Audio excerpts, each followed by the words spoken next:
What's going on, everyone? Nicole Shearin, joined by the one and only Common Man. I always say one and only when I feel like we haven't done this in a while. I know, I miss you. you. Are we in a fight? Kind of. Okay. We can talk about that later, though. All right. Anyways, what we want to talk about are those guys right there, the Blue Jackets. They were at one time the hottest team in the NHL on a huge. Not anymore. Okay. Not anymore. They were on a huge win streak. As of late, they have lost 5 of their 6 games. They have 7 more games of the regular season. They now sit at 4th in the Metro, 1 point behind the Islanders, I believe. And for those of you who don't know, you have to be the top 3 to make the playoffs. Mike obviously lost to the Hurricanes last night. Wheels came off the bus in the third period. What did you see? What's going on, you think, with these guys? I think that they are just mentally and physically exhausted. You know, they dug themselves such a hole to start the season, and then they played super excellent hockey. I mean, you can make a case they were the best team in the NHL. Rick Bowness comes in, and it looks like, where's this team been? The reality is, when you are in flight or fight mode every single night, there's going to be a wall that you hit. And they've hit that wall now. They're playing super emotional hockey every single night, where every single night is a playoff game for them. And there's only so much of that you can really take. And the reality is, there's a lot of guys on this team that haven't played important hockey. And when the third period comes around and they're trying to hold a lead, you can see that. They don't know what to do. Yeah. Rick Bowness has said as much after the game. We need guys who know how to play this time of year, and we don't have enough of them. Well, I mean, when you haven't made the playoffs since 2020, it makes sense. These guys they haven't been in that situation, and they're so close they can taste it right now. I think a really interesting thing that Rick Bowness said after that Hurricanes loss last night, he said, our 5-on-5 is great. He goes, if we can just play that all the time, I feel good. But I think what's killed them are penalty kills. And I think that's really, when you look at that game, when you look at the game before against Boston, in my eyes, that's the problem. How do you fix it? Well, the not so great answer is that at this point in the season, you don't. Yeah. Okay. The reality is there's 7 games left to go. And when you look at every single game on there, you can make a case that each one of those teams is either equal or better than you.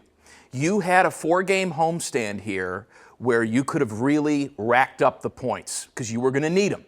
And now this same Carolina team that you just lost to last night, oh, by the way, you have to go on the road and play them, where it's not going to be any easier. Every single team on this schedule that the Blue Jackets are going to play, they're playing for something. And yes, technically, if the season ended today, they'd have that second wild card spot and they'd be in the playoffs. But the bad news is the season doesn't end today. You've played one more game than the team that's chasing you, Ottawa, and I don't like the way this is going. No. I will say, I know you have different thoughts maybe than I do, but I think the one pro takeaway from last night's loss to the Hurricanes is they were down 2-0. They came back and tied it up. I look at that game and I say, all right, these guys showed spark down the stretch. They showed that they're not just going to give up and say, all right, guys, you won this one. You're right. And that's good to see. It's good, but this time of year when you're playing meaningful hockey, we don't have room for moral victories. When you're chasing people, if the Blue Jackets were in the Western Conference, they'd have enough points, they'd be in the playoffs, right? But they're not. They play in the Eastern Conference. All these other teams around them are good, and they're winning. And in a normal year, you'd look at 90 points and say, that's enough to make the playoffs. But this year, it won't be.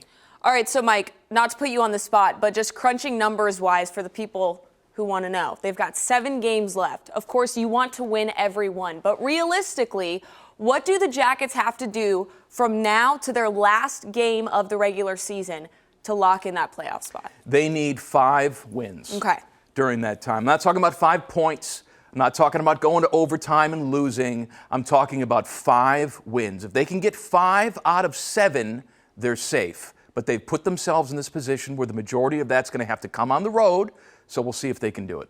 Do you think they can do it? No. Okay. I hope I'm wrong, but my answer is no. Okay. Last one for you, Mike. More broad question. Rick Bowness came in here and, like you said, created one of the hottest teams in the NHL right away. What do you think it is about Rick Bowness that had such an immediate effect on these guys? Sometimes you need a fresh pair of eyes. We see it like when we watch these detective shows where it's, they've been looking at this case all day, every single day, and I can't find the new lead. Then a new detective comes in, looks at the same files and see something completely new. Rick Bowness was watching this team from afar. He came in with fresh eyes and said, I've got to shore up the defense. We've got to stop the opponent from taking so many uncontested shots on our goaltender. That was his first line of business, and he was successful with that. And ever since he came in and implemented better defense, this team's been much better.